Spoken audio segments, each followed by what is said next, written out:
সকলোৰে বাবে সমান মুখ্যমন্ত্ৰীৰ বাবেও একেখনেই আইন লাগিব যদি কাইলে কোনোবাই আলফাৰ নামত কবিতা লিখিলে কোনোবাই ছবি আঁকিলে কোনোবাই আচলতে আলফাৰ প্ৰতি সমৰ্থনৰ এটা বাক্য লিখিলে এৰেষ্ট কৰে তেতিয়াহ'লে মুখ্যমন্ত্ৰী মহোদয়ৰ এই পাব্লিক ষ্টেটমেণ্টৰ ক্ষেত্ৰত ডিজিপিৰ কি ষ্টেণ্ড হ'ব কোনো ধৰণৰ গৰিমা নাই সংবিধানৰ ঊৰ্ধত নেকি হিমন্ত বিশ্ব শৰ্মা মাননীয় হিমন্ত বিশ্ব শৰ্মা সংবিধানৰ ঊৰ্ধত নেকি মুখ্যমন্ত্ৰী হিমন্ত বিশ্ব শৰ্মাই এখন সংবাদমেল আয়োজন কৰিলে আৰু সেই সংবাদমেলখনত তেওঁ কিছুমান প্ৰলাপ বকিলে হিমন্ত বিশ্ব শৰ্মা আমি জানো যে তেওঁ ব্যক্তিজন সন্মানৰ নহয় যোগ্য নহয় আইন যদি সকলোৰে বাবে সমান মুখ্যমন্ত্ৰীৰ বাবেও একেখনেই আইন লাগিব যদি কাইলে কোনোবাই আলফাৰ নামত কবিতা লিখিলে কোনোবাই ছবি আঁকিলে কোনোবাই আচলতে আলফাৰ প্ৰতি সমৰ্থনৰ এটা বাক্য লিখিলে এৰেষ্ট কৰে তেতিয়াহ'লে মুখ্যমন্ত্ৰী মহোদয়ৰ এই পাব্লিক ষ্টেটমেণ্টৰ ক্ষেত্ৰত ডিজিপিৰ কি ষ্টেণ্ড হ'ব আমি তেখেতৰ বিৰুদ্ধে এখন এফআইআৰ আজি দাখিল কৰিছোঁ দিছপুৰ আৰক্ষী চকীত আৰু আমি দাবী কৰিছোঁ যে ইকুৱেলিটি বিফৰ ল ইকুৱেল প্ৰটেকশ্যন অফ ল সকলোৰে বাবে সমান ৰুল অফ ল লাগিব লাগে তেওঁৰ বিৰুদ্ধে ক্ৰিমিনেল প্ৰচিকিউশ্যন হ'ব লাগে যদি বেলেগে আলফাক ছাপৰ্ট কৰি ছবি আঁকিলে কবিতা লিখিলে NSA লাগে UAPA লাগে তেনে মুখ্যমন্ত্ৰীৰ বিৰুদ্ধেও লাগিব লাগে আৰু এজন মুখ্যমন্ত্ৰী তেওঁ এটা কনষ্টিটিউচনেল পোষ্টত আছে এখন ৰাজ্যৰ এজন মুখ্যমন্ত্ৰী আজি হিমন্ত বিশ্ব শৰ্মা দেৱে যেতিয়া মুখ্যমন্ত্ৰী হিচাপে শপত গ্ৰহণ কৰিছিলে তেখেতে কৈছিলে যে ভাৰতৰ অখণ্ডতা আৰু সাৰ্বভৌমত্বৰ প্ৰতি তেখেত সদায় দায়বদ্ধ হৈ থাকিব অখণ্ডতা আৰু সাৰ্বভৌমত্ব নষ্ট হোৱা কোনো কাম তেখেতে নিজেও কৰিব নোৱাৰে আৰু সেয়া তাৰ প্ৰতি তেওঁ দায়বদ্ধ গতিকে কনষ্টিটিউচনেল পোষ্ট এটা যিজন chief minister head of the state সেইজন মানুহে কেনেদৰে এটা বেণ্ড অৰ্গেনাইজেশ্যনক ছাপৰ্ট কৰিব পাৰে মই উদাহৰণ এটা দিওঁ কিছুদিনৰ আগতে বিভিন্ন ক্ষেত্ৰত আপোনালোকে দেখিব হয়তো মনত আছে বৰখাশ্ৰী বুঢ়াগোহাঁই বুলি ছোৱালীজনী তাই ফেচবুকত কবিতা লিখিছিল কোনোবাই ফেচবুকত কবিতা এটা লিখাৰ বাবে আষ্ট্ৰবিকা বৰা যিগৰাকী লেখিকা অধ্যাপিকা তেওঁ যেতিয়া সহকাৰী অধ্যাপিকা আষ্ট্ৰবিকা বৰাই যেতিয়া এটা সময়ত লেখিকা হিচাপে কিতাপ লিখিছিল তেতিয়াও তেখেতক আলফাৰ সমৰ্থন আছে বুলি যথেষ্ট হাৰাশাস্তি কৰা হৈছিল বৰখাশ্ৰীকটো এৰেষ্টে কৰা হৈছিল সেই সময়ত আমি প্ৰেছ মিট দিছিলোঁ গতিকে আজি যদি যুৱ প্ৰজন্মৰ কোনোবা যুৱক যুৱতীয়ে ক'ৰবাত গৈ ৰাস্তাত ক'ৰবাত ফুটপাথত যদি পৰেশ বৰুৱাৰ ফটো আঁকে তেতিয়াহ'লে তেওঁক এৰেষ্ট কৰা হ'বনে নাই কাৰণ আলফা এটা banned organisation unlawful activities prevention act 1967 সেইখনৰ অধীনত আলফাক আচলতে এটা সন্ত্ৰাসবাদী সংগঠন বুলি কোৱা হৈছে দেশৰ সাৰ্বভৌমত্ব আৰু অখণ্ডতাৰ প্ৰতি আলফা ভাবুকি বুলি কোৱা হৈছে গতিকে এজন মুখ্যমন্ত্ৰীয়ে সেই যিটো বেণ্ড অৰ্গেনাইজেশ্যন লৰ অধীনত যিটো সংগঠনক সন্ত্ৰাসবাদী সংগঠন বুলি আখ্যা দিয়া হৈছে যিটো সংগঠনৰ লগত আপুনি ফোনত যোগাযোগ ৰাখিব নোৱাৰে ফোনৰ লগত টেলিফোনিক বাৰ্তালাপ কাৰোবাৰ থাকিলেও এৰেষ্ট কৰা হ'ব পাৰে যিটো সংগঠনৰ লগত আপুনি কোনোবা ব্যক্তিৰ লগত যদি আপুনি যোগাযোগ কৰে লগালগ আপুনি UAPAৰ অধীনত এৰেষ্ট হ'ব NSAৰ অধীনত আপুনি এৰেষ্ট হ'ব আৰু UAPA NSA লগাই যেতিয়া এজন যুৱক যুৱতীক জেললৈ পঠিওৱা যায় তেওঁ বহুত বছৰ ধৰি জেলতে আবদ্ধ হৈ থাকিব লাগে গতিকে তেনে এটা সংগঠনক যেতিয়া মুখ্যমন্ত্ৰী মহোদয়ে তেখেতৰ ছফ্ট কৰ্ণাৰ প্ৰদৰ্শন কৰি কথা কয় বহু যুৱক যুৱতী আজিৰ নতুন প্ৰজন্মৰ যুৱক যুৱতী যিসকলৰ মানসিকতাত অলপ বিপ্লৱিক এটা মানসিকতা আছে তেওঁলোকে ভাবিব যে আমিতো তেতিয়াহ'লে পৰেশ বৰুৱাৰ ছবি আঁকো কথাটো হ'ল যে পৰেশ বৰুৱাৰ ছবি যদি কোনোবাই আঁকে তেতিয়াহ'লে আমাৰ আৰক্ষী আমাৰ প্ৰশাসনে সেই মানুহজনক NSA লগাবনে নাই সেই মানুহজনক যদি পৰেশ বৰুৱাৰ সমৰ্থনত তেখেতৰ প্ৰতি শ্ৰদ্ধা সহকাৰেও কওঁ ময়ো যদি আজি কওঁ যে পৰেশ বৰুৱাৰ সমৰ্থনত মই ছবি আঁকিবলৈ যাম মোকো এৰেষ্ট কৰা হ'ব আমাৰ বিৰুদ্ধে UAPA NSA লগোৱা হ'ব গতিকে যিকোনো লত চাওক আইন সকলোৰে বাবে সমান আমাৰ সংবিধানে এইটো কথা কৈছে যে ইকুৱেলিটি বিফৰ ল ইকুৱেল প্ৰটেকশ্যন অফ ল গতিকে আইন যদি সকলোৰে বাবে সমান মুখ্যমন্ত্ৰীৰ বাবেও একেখনেই আইন লাগিব অন্যহাতে আমি যদি প্ৰিভিলেজৰ কথাও চাওঁ মুখ্যমন্ত্ৰীৰ নামত এনেকুৱা কোনো প্ৰিভিলেজ নাই ক্ৰিমিনেল প্ৰচিকিউশ্যন তেওঁ যদি কোনো ক্ৰিমিনেল অফেন্স কৰে তেতিয়াহ'লে ক্ৰিমিনেল অফেন্সৰ ক্ষেত্ৰত তেওঁক কোনো প্ৰিভিলেজ দিয়া হোৱা নাই তেওঁক কোনো প্ৰটেকশ্যন দিয়া হোৱা নাই অন্য এজন অপৰাধীক যিদৰে ব্যৱহাৰ কৰা যাব যিকোনো ক্ৰিমিনেল অফেন্সৰ ক্ষেত্ৰত মুখ্যমন্ত্ৰী মহোদয়ৰো সেইদৰে ব্যৱহাৰ কৰিব লাগিব গতিকে আমি স্পষ্টকৈ এইটো কথা ক'ব বিচাৰোঁ যে যদি কোনোবাই জুবিনদাৰ ছবি আঁকে আজি তেখেতে এইটো কথাও কৈছে যে জুবিনদাৰ ছবি যিখন ছবি দিব সেইখনেই আঁকিব পাৰিব আজি জুবিন গাৰ্গ এজন ৰাজহুৱা ব্যক্তি তেওঁক ৰাইজে যিদৰে ভাল পাইছিল যিদৰে গ্ৰহণ কৰিছিল তেখেতে সেইদৰে মানি লৈছিল অনাগত দিনত কোনোবা প্ৰজন্মৰ ল'ৰা ছোৱালীয়ে জুবিনদাক নিজৰ মানসপটত যিখন ছবি লৈ ঘূৰি ফুৰিব বিচাৰে সকলোৰে মানসপটত থকা ছবিখন বেলেগ আজি মুখ্যমন্ত্ৰী মহোদয়কো বিভিন্নজনে ছবি আঁকি দিয়ে তেওঁতো মৰমেৰে গ্ৰহণ কৰে সেই ছবিখন তেওঁ ক'ব নেকি যে মোৰ এখন ফটো নহয় অফিচিয়েল ফটো তুমি কিয় আঁকিছা জুবিনদাৰ কোনোবাই ছবি আঁকিব আৰু তেওঁ কৈছে যে NSA লগাম আৰে NSA কাৰোবাৰ পাব্লিক প্ৰপাৰ্টি নেকি? যদি কোনোবাই আইন ভংগ কৰিছে, অনুশাসন ভংগ কৰিছে, যদি কোনোবাই ভাৰতৰ অখণ্ডতা সাৰ্বভৌমত্বৰ প্ৰতি থ্ৰেট আনিছে, NSA লগাব পাৰিব। আইনে ডিচাইড কৰিব।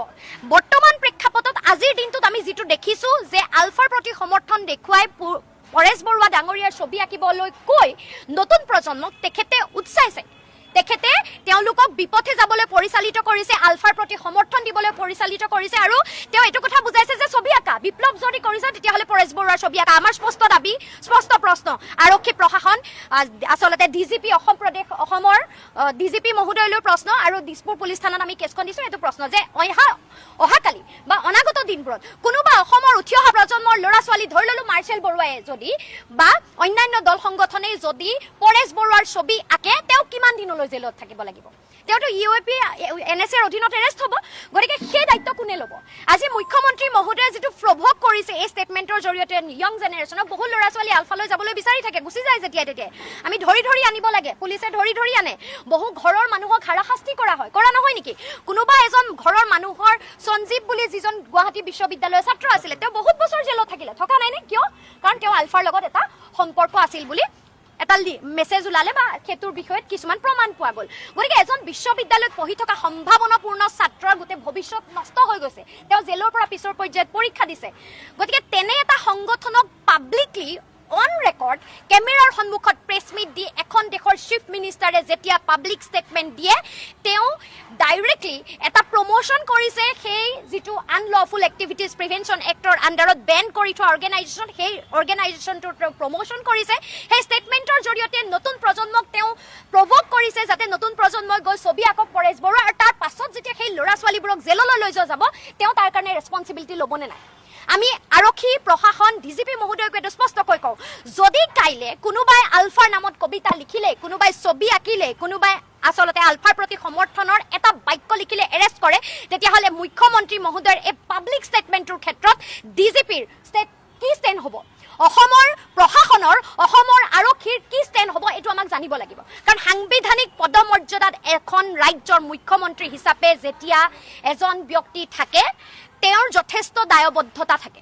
তেওঁ যিকোনো আৱেগিক কথাৰ বহিঃপ্ৰকাশ কৰিব নোৱাৰে। আজি মই অৰ্থ লোৱা নাই, আজি অসমৰ যুৱ প্ৰজন্মই শপত গ্ৰহণ কৰা নাই, কিন্তু মুখ্যমন্ত্ৰী মহোদয়ে সংবিধানৰ নামত শপত গ্ৰহণ কৰিছে। গতিকে সংবিধানৰ নামত শপত গ্ৰহণ কৰি সংবিধানৰ প্ৰতি ভাবুকি অনা কোনো কাম তেখেতে কৰিব নোৱাৰে আৰু তেখেতে কৰিছে। গতিকে আমি তেখেতৰ বিৰুদ্ধে এখন FIR আজি দাখিল কৰিছোঁ দিছপুৰ আৰক্ষী চকীত, আৰু আমি দাবী কৰিছোঁ যে ইকুৱেলিটি বিফৰ ল, ইকুৱেল প্ৰটেকশ্যন অফ ল সকলোৰে বাবে সমান ৰুল অফ ল লাগিব লাগে। তেওঁৰ বিৰুদ্ধে ক্ৰিমিনেল প্ৰচিকিউশ্যন হ'ব লাগে। যদি বেলেগে আলফাক ছাপৰ্ট কৰিলে, বেলেগে আলফাক ছাপৰ্ট কৰি ছবি আঁকিলে, কবিতা লিখিলে NSA লাগে, UAP লাগে, তেন্তে মুখ্যমন্ত্ৰীৰ বিৰুদ্ধেও লাগিব লাগে আৰু তেখেতে এনেধৰণৰ কাম কাজৰ পৰা বিৰত থাকিব লাগে। হিমন্ত বিশ্ব শৰ্মাই এখন সংবাদমেল আয়োজন কৰিলে আৰু সেই সংবাদমেলখনত তেওঁ কিছুমান প্ৰলাপ বকিলে। হিমন্ত বিশ্ব শৰ্মা আমি জানো যে তেওঁ ব্যক্তিজন সন্মানৰ নহয়, যোগ্য নহয়, তেওঁৰ কোনো ধৰণৰ মান নাই, তেওঁৰ কোনো ধৰণৰ গৰিমা নাই। সংবিধানৰ ঊৰ্ধত নেকি হিমন্ত বিশ্ব শৰ্মা?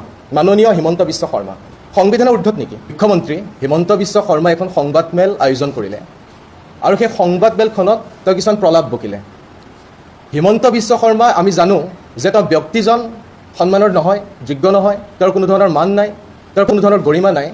কিন্তু হিমন্ত বিশ্ব শৰ্মাই যিখন আসনত বহি আছে, মুখ্যমন্ত্ৰীৰ পদটো, সেই মুখ্যমন্ত্ৰীৰ পদটোৰ এটা নিৰ্দিষ্ট গৰিমা আছে, নিৰ্দিষ্ট মান আছে আৰু নিৰ্দিষ্ট সন্মান আছে। কিন্তু তেওঁ সেই মুখ্যমন্ত্ৰীৰ আসনখনক অপমান কৰিলে। আৰু হিমন্ত বিশ্ব শৰ্মাই কালি কিছুমান অবান্তৰ কথা ক'লে, SFIক লক্ষ্য কৰি লৈ পেলাই আমাৰ যিটো বাক স্বাধীনতা, আমাৰ যিটো গণতান্ত্ৰিক অধিকাৰ, সেই অধিকাৰক কুঠাৰঘাত কৰি ভৰিৰে গচকি তেওঁ কিছুমান অবান্তৰ কথা কৈছে, প্ৰলাপ বকিছে। যদিও প্ৰলাপৰ কোনো ধৰণৰ প্ৰত্যুত্তৰ নাথাকে, কিন্তু তথাপিতো আমি জানো যে হিমন্ত বিশ্ব শৰ্মা আৰু হিমন্ত বিশ্ব শৰ্মাৰ কথা, এই দুইটা আমাৰ অসমৰ যিটো শিল্প বা অসমৰ যি শিল্পীসকলৰ শিল্প স্বাধীনতা, আমাৰ যি গণতান্ত্ৰিক প্ৰমূল্য, সাংবিধানিক প্ৰমূল্য বা আমাৰ অসমখনৰ যি সমন্বয়ৰ যিখন সমাজ, সেই সমাজখনৰ কাৰণে এটা ভাইৰাছ, আৰু ভাইৰাছৰ চিকিৎসা কৰাটো অত্যন্ত জৰুৰী হৈ পৰে। আৰু সেইকাৰণে আজি আমি অস্ত্ৰোপচাৰ কৰিবলৈ এই সংবাদমেলখনৰ আয়োজন কৰিছোঁ। যিদৰে হিমন্ত বিশ্ব শৰ্মা নিজে এজন চোৰ, ঠিক একেদৰে তেওঁৰ সেই চোৰৰ প্ৰকৃতি নেৰি পেলাই ৰাতি চোৰৰ নিচিনাকৈ অন্ধকাৰৰ সুযোগ লৈ পেলাই দীঘলী পুখুৰী গছকেইজোপা কাটি দিলে। আৰু আপোনালোক সকলোৱে জানে যে তেওঁ অতি মুখ চহকী এজন মুখ্যমন্ত্ৰী।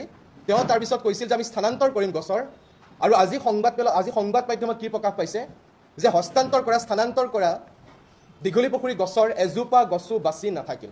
তাৰ কাৰণে আমি SFI প্ৰতিবাদ কৰিছিলোঁ। উল্লেখযোগ্য কথাটো হৈছে প্ৰাণৰ শিল্পী আমাৰ জুবিন গাৰ্গো সেই প্ৰতিবাদত আছিল। তেওঁ তাত প্ৰতিবাদত থাকি দীঘলী পুখুৰী গছ কেইজোপা কটাৰ বিৰোধিতা কৰিছিল। আৰু তথ্যই কি কয় যে চৰকাৰখনৰ দিনত 2016 চনৰ পৰা এতিয়ালৈকে 1,06,896 জোপা গছ এইখন অসমত কটা হৈছে। আমি এতিয়া স্পষ্ট আমাৰ মতটো আমি ক'ব বিচাৰিছোঁ যে আমি উন্নয়নৰ বিৰোধী নহয়, আমি কোনো ধৰণৰ উন্নয়নৰ প্ৰকল্পৰ বিৰোধী নহয়, কিন্তু সেই উন্নয়ন কাৰ বাবে? কেৱল মাত্ৰ 1% কাৰণে সেই উন্নয়ন নেকি? কেৱল মাত্ৰ আদানী আম্বানী আৰু হিমন্ত বিশ্ব শৰ্মাৰ পত্নী ৰিণিকী ভূঞাৰ কাৰণে সেই উন্নয়ন নেকি? সেই উন্নয়নত আমাৰ দৰে সাধাৰণ জনসাধাৰণ আছেনে নাই? আৰু দ্বিতীয় কথাটো হৈছে যে আমি বহনক্ষম উন্নয়নৰ কথা কওঁ। আমি বহনক্ষম উন্নয়নৰ কথা কৈছিলোঁ, আমি সুপৰিকল্পিত নগৰ উন্নয়নৰ কথা কৈছিলোঁ। আৰু যেতিয়া গছ গছনি তহিলং কৰিছিল তেতিয়া জুবিন গাৰ্গ প্ৰাণৰ শিল্পী জুবিন গাৰ্গে কি কৈছিল যে গছ নাকাটিবা, নেপায়। হিমন্ত বিশ্ব শৰ্মা মুখ্যমন্ত্ৰী হিমন্ত বিশ্ব শৰ্মাই আস্ফালন কি কৰে যে আমি জুবিন গাৰ্গক ভাল পাওঁ, কিন্তু জুবিন গাৰ্গে দেখুৱাই থৈ যোৱা যি পথ গছ নাকাটিবা নেপায় সেই পথত তেওঁ কেতিয়াও অগ্ৰসৰ হ'ব নিবিচাৰে। গতিকে কেৱল মাত্ৰ আস্ফালন কৰিলে নহ'ব, যদি বুকুত সাহস আছে জুবিন গাৰ্গ প্ৰাণৰ শিল্পী জুবিন গাৰ্গে দেখুৱাই থৈ যোৱা পথৰ সাৰথি হওক, তেতিয়া গম পাম যে হিমন্ত বিশ্ব শৰ্মাও জুবিন গাৰ্গক ভাল পায় প্ৰকৃতাৰ্থত। এইখিনি আছিল দীঘলী পুখুৰী ফ্লাইঅভাৰক লৈ পেলাই কথাখিনি আৰু আমাৰ SFI আমি কি কৰিছিলোঁ। তাৰপিছত কালি আমি গণেশগুৰি ছবিখনৰ কথালৈ আহোঁ। হিমন্ত বিশ্ব শৰ্মাই কালি গণেশগুৰি ছবিখনৰ কথাও বহুত কথা কৈছে। প্ৰথম কথাটো হিমন্ত বিশ্ব শৰ্মাই কি ক'লে যে এখন বোলে জুবিন গাৰ্গৰ নিচিনা ফটো লগা নাছিল বা জুবিন গাৰ্গৰ ছবি হোৱা নাছিল আৰু চৰকাৰে মুচিব বিচৰা নাছিল, চৰকাৰে সেই ছবিখন মুচিব বিচৰা নাছিল। এই কথাখিনি ক্লেৰিফাই কৰিবলৈ হিমন্ত বিশ্ব শৰ্মাক ইমান দিন কিয় লাগি গ'ল? প্ৰথম।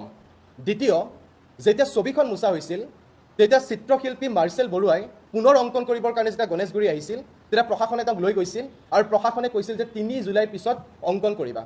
এই দুটা কথাৰ পৰা এইটো কথা স্পষ্ট হৈ পৰে যে হিমন্ত বিশ্ব শৰ্মাৰ বিজেপি চৰকাৰখনে উদ্দেশ্য প্ৰণোদিতভাৱে গণেশগুৰিৰ পৰা জুবিন গাৰ্গ আমাৰ প্ৰাণৰ শিল্পী জুবিন গাৰ্গৰ ছবিখন মুচি দিয়াৰ ষড়যন্ত্ৰ কৰিছিল। কাৰণ ভয় কিয়? কাৰণ জুবিন গাৰ্গে যাক ভাল পায়, এতিয়া কৈছে যে জুবিন গাৰ্গক টুপি পিন্ধাই দিয়া হয়।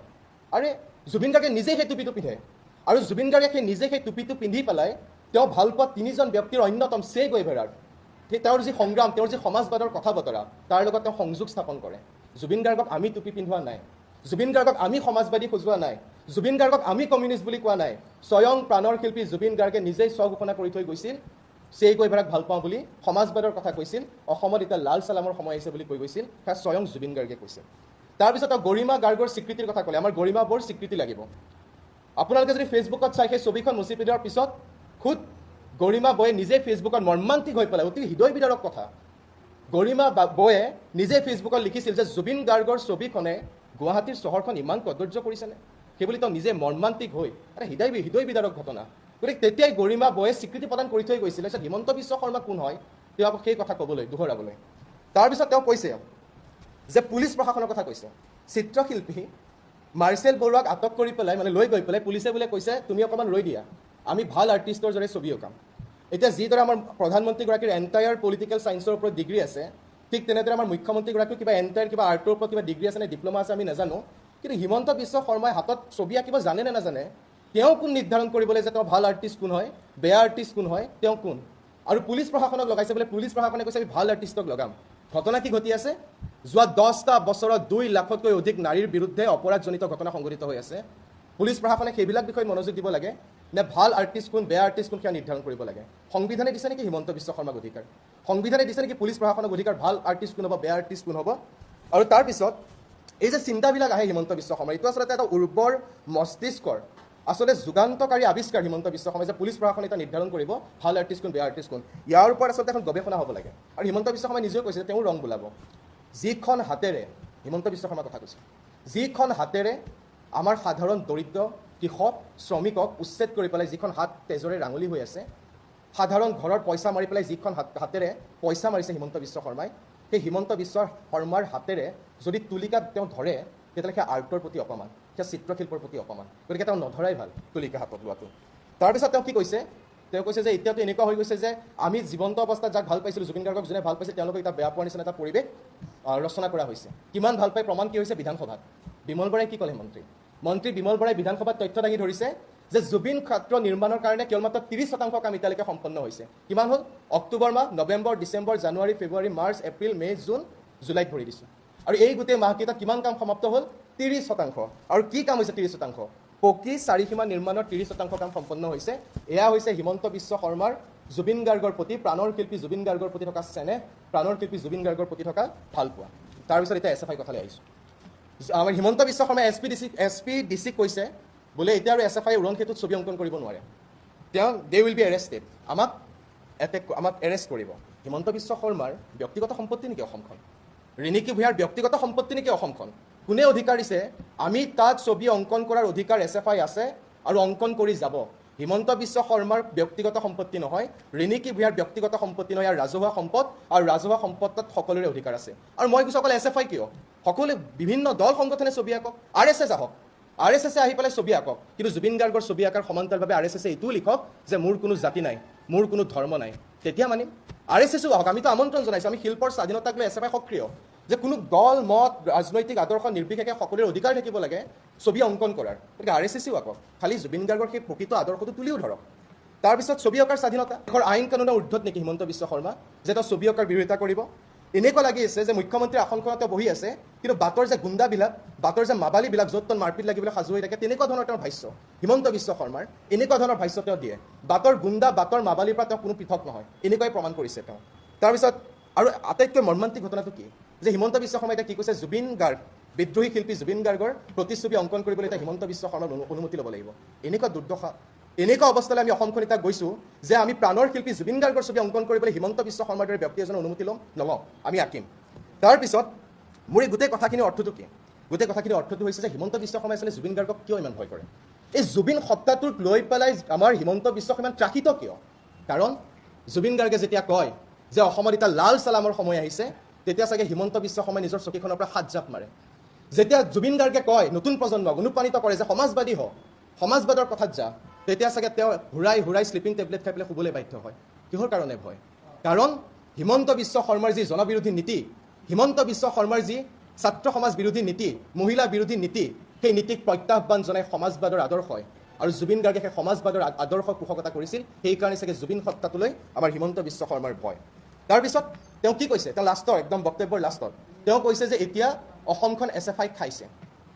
মোৰ এনেকুৱা লাগে যে হিমন্ত বিশ্ব শৰ্মা, আমাৰ ৰমাকান্ত দেউৰী, মৰিয়নী ৰূপজ্যোতি কুৰ্মী আৰু আমাৰ জয়ন্ত মল্ল বৰুৱা, এওঁলোকৰ মাজত এটা অঘোষিত কম্পিটিশ্যন হৈছে। অঘোষিত কম্পিটিশ্যনটো কি যে কোনে বেছিকৈ জোক মাৰিব পাৰে, কোনে বেছিকৈ কৌতুক কৰিব পাৰে, কোনে দেশ খাইছে? SFI দেশ খাইছে নেকি? SFI অসমখন খাইছে নেকি? কি ৰিপৰ্ট, তথ্যই কি কয়? তথ্যই কয় যে দেশৰ অষ্টম দৰিদ্ৰ ৰাজ্য হৈছে অসম, হিমন্ত বিশ্ব শৰ্মাৰ মুখ্যমন্ত্ৰিত্ব এয়া। শিক্ষাৰ ক্ষেত্ৰত 28খন ৰাজ্যৰ ভিতৰত আমাৰ স্থান হৈছে অসমৰ 26, স্বাস্থ্যৰ ক্ষেত্ৰত 25, অৰ্থনৈতিক উন্নয়নত 23, ক্ষুধা সূচাংকত 22 গ'ল। আৰু আনিছে দেশ খাইছে বুলি কৈছে, আৰু কা আনিছে? হিমন্ত বিশ্ব শৰ্মাই। কা আনিছে? বিজেপিয়ে। জাতি লৈ গ'ল, অসমখনক খালে আচলতে বিজেপিয়ে, হিমন্ত বিশ্ব শৰ্মাই। কা আনিছে, জাতি গ'ল, মাটি গ'ল, ভেটি গ'ল, গতিকে অসমখনক আচলতে খাইছে কোনে? তাৰপিছত তেওঁ কিন্তু এটা কথা যে হিমন্ত বিশ্ব শৰ্মাৰ কিছুমান বক্তব্যৰ লগত মই একমত। হিমন্ত বিশ্ব শৰ্মাই কৈছে যে সন্ত্ৰাসৰ বিৰুদ্ধে আমি শ্লোগান লিখিব লাগে, সন্ত্ৰাসৰ বিৰুদ্ধে আমি মুখৰিত হ'ব লাগে। নিশ্চয় আমি মুখৰিত হ'ম। আৰু সন্ত্ৰাস ক'ত হৈছে অসমত?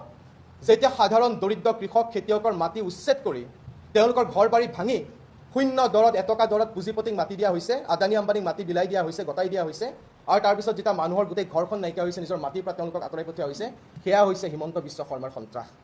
লাইকা দধিয়াত এডোখৰ মাটিৰ বাবে যেতিয়া কুস্মিতা মোৰাঙে প্ৰতিবাদ কৰে, আৰু প্ৰতিবাদ কৰাৰ সময়তে যেতিয়া গৰ্ভত নিজৰ পুতেক সন্তানটি মৰি যায়, সেয়া হৈছে হিমন্ত বিশ্ব শৰ্মাৰ সন্ত্ৰাস। যেতিয়া লাখ লাখ নিবনুৱা, এতিয়াতো তথ্যও ভুল কৰে, এই নিবনুৱা সমস্যাত ভাৰাক্ৰান্ত হৈ যেতিয়া আমাৰ যুৱক যুৱতীসকলে আত্মহত্যা কৰে, সেয়া হৈছে হিমন্ত বিশ্ব শৰ্মাৰ সন্ত্ৰাস। যেতিয়া প্ৰশ্ন কাকত ফাদিল হয় আৰু যেতিয়া 20জনতকৈ অধিক ছাত্ৰ ছাত্ৰীয়ে আত্মহত্যা কৰিবলৈ বাধ্য হয়, আত্মহনন কৰিবলৈ বাধ্য হয়, সেয়া হৈছে বিজেপি, সেয়া হৈছে হিমন্ত বিশ্ব শৰ্মাৰ সন্ত্ৰাস। তেতিয়াহ'লে কেৱল মাত্ৰ গণেশগুৰিতে নহয়, অসমৰ প্ৰত্যেকখন দেৱালে দেৱালে সন্ত্ৰাসৰ বিৰুদ্ধে SFI শ্লোগান লিখিব। ইমান ধুনীয়াকৈ এক্সপ্লেইন কৰিছে নহয়। আচলতে হিমন্ত বিশ্ব শৰ্মাই বিচাৰে কি? জুবিন গাৰ্গৰ নামটো, জুবিন গাৰ্গৰ সত্তাটোৰ নাম শুনিলে ইমান ভয় খাবলগীয়া কি আছে? জুবিন গাৰ্গ আমাৰ প্ৰাণৰ শিল্পী, জুবিন গাৰ্গৰ এখন ফটো আঁকিবলৈ পাৰ্মিশ্যন কিয় লাগে? আপোনালোকে ইমান ডাঙৰ ডাঙৰ হৰ্ডিং লগাই গোটেই কোনোবা মোদী আহিবলৈ হ'লে অভাৰব্ৰিজত মোদী, হিমন্ত বিশ্ব শৰ্মা, সৰ্বানন্দ সোণোৱাল, জয়ন্ত মল্লক এইবিলাকৰ ফটো একদম ওলমি ওলমি লগাই থয়। তেতিয়া কোনে পাৰ্মিশ্যন দিয়ে? কাক পাৰ্মিশ্যন দিয়ে? আপোনালোক শাসনত আছে সেইমতে আপোনালোকে যি মন যায় তাকে কৰিব নোৱাৰে। NSA হয়, প্ৰতিটো ক্ষেত্ৰতে NSA লগাব, কিবা লগাব, জেলত ভৰাই দিব। কোনোবাই কবিতা এটা লিখিছে ফেচবুকত, সেইটোক লৈ পেলাই আপোনালোকৰ কমপ্লেইন। ইমান সৰু সৰু মানে নিম্ন খাপৰ কাম কিছুমান আপোনালোকে কৰে, য'ত আমি সাধাৰণ মানুহ হৈ আমি আচৰিত হৈ যাওঁ। আমিতো কোনো ডাঙৰ একো হেৰি নহয়, তথাপিও আমি এনেকুৱা নিকৃষ্ট মানদণ্ডৰ কাম কৰিবলৈ আমি এশবাৰ ভাবিম। কিন্তু আপোনালোক ইমান ডাঙৰ এজন মহান মানে এটা ভাল পদবীত, অসমৰ মুখ্যমন্ত্ৰী হিচাপে অৱস্থিত এনেকুৱা এটা পদবীত থাকিও আপোনালোকৰ এনেকুৱা ধৰণৰ কাম কাৰ্যে কেনেকুৱা মানে এটা পৰিস্থিতি সূচায়। অসমখনত কোন দিশে গতি কৰাবলৈ নিছে আপুনি? আপুনি কি ভাবে? আপুনি যে কৈছে বিহাৰীক ছাপোৰ্ট কৰি পেলাই আহি যায় আপুনি, কিন্তু অসমীয়াই যদি অসমীয়াগিৰি দেখাবলৈ যায় তাত কিন্তু আপোনাৰ আপত্তি থাকে। যিজন ব্যক্তিয়ে গোটেই অসমখনৰ কাৰণে নিজৰ গোটেই জীৱনটো দান দিলে, গোটেই জীৱনটো নিজৰ ব্যক্তিগত একো কথা চিন্তা নকৰি কেৱল আৰু কেৱল অসমৰ বাবে নিজৰ জীৱনটো ত্যাগ কৰি দিলে, সেইজন ব্যক্তিক আপুনি বেয়া পায়। আৰু সেইজন কেইদিনমানৰ আগত বিহাৰৰ পৰা আহি পেলাই ইয়াত যিজন মানুহে ইলেকশ্যন খেলি পেলাই কেনেকৈ জিকিলে ভগৱানে জানে, সেইজন ব্যক্তিক আপুনি ছাপোৰ্ট কৰি কথা ক'বলৈ কিন্তু এক ছেকেণ্ডো ৰৈ নাথাকে। এজন ল'ৰা, যিজন এজন সাধাৰণ ল'ৰা, যিজন ফটো আঁকি ভাল পায়, ফটো আঁকিছে, আঁকিবলৈ দিয়ক ন। সেই জেগাটোত জুবিন গাৰ্গৰ ফটোখন দেখি মানুহে মূৰ ডুৱাই যায়। গতিকে সেই মূৰ ডুৱাই যদি যায়, সেই কিবা এটাতো থাকিব লাগিব শক্তি, সেই শক্তিটোক আদৰ কৰক। আপুনি যদি জুবিন গাৰ্গৰ সপক্ষে কাম কৰি গ'লহেঁতেন এতিয়া আপুনি চাগে আৰু কিমান বছৰ বছৰ মুখ্যমন্ত্ৰী হ'লহেঁতেন ঠিক নাই। আপুনি বহুত বছৰ বছৰ মুখ্যমন্ত্ৰী হ'ব পাৰিলেহেঁতেন। কিন্তু আৰু মই এইটো নকওঁ যে আপুনি কাম কৰা নাই, আপুনি বহুত কামো কৰিছে, কিন্তু সেই কামৰ পাছতো যে আপোনাক কোনো সেইটো সন্মান বা সেইটো গাম্ভীৰ্যতা আপুনি ৰাখিব পৰা নাই, সেইটোহে দুখৰ বিষয়। আপোনাৰ ইমান পাৱাৰ আছে বৰ্তমান যে আপুনি কৰোঁ বুলি ক'লে অসমখনক ইয়াৰ পৰা ইয়ালৈ নিব পাৰে, অসমখনক ক'ৰ পৰা ক'ত পোৱাই দিব পাৰে, কিন্তু সেই পাৱাৰটোক আপুনি ইউজ কৰা নাই। সেই পাৱাৰটোক সদায় এনেকুৱা সৰু সৰু ঘটনাক লৈ পেলাই আপুনি নিজৰ মগজবোৰ কটোৱাই থাকে। কোনে কি কৈছে ফেচবুক লাইভত, কোনে খুব ছবি আঁকিছে, কোনে কি কৰিছে, জীয়াই থাকিবলৈ দিয়ক অসমবাসীক। জুবিনদাৰ লগত জীয়াই থাকিবলৈ দিয়ক, জুবিনদাৰ আৱেগক যেনেকৈ ৰাখিব বিচাৰে তেনেকৈ ৰাখিবলৈ দিয়ক। আপোনালোকে এনেকুৱা কাম নকৰিব। আমি ৰিকুৱেষ্ট কৰিছোঁ, অসমখনক আগৰ যি শান্তিপ্ৰিয় এখন অসম আছিলে সেই অসমখন হৈ থাকিবলৈ আপুনি সহায় কৰক। আপুনি এনেকুৱা ধৰণৰ যি বক্তব্য প্ৰকাশ কৰিছে পৰেশ বৰুৱাক লৈ পেলাই, এটা সদ্যঘোষিত এক্সট্ৰিমিষ্ট দল যিটোক বেন কৰি থোৱা আছে, সেই বেনটোক আপুনি ছাপোৰ্ট কৰি সেইজন ব্যক্তিক অপেনলি এনেকৈ এজন মুখ্যমন্ত্ৰী কোৱাটো কেনেকুৱা ধৰণৰ কথা হ'ব পাৰে? আচৰিত।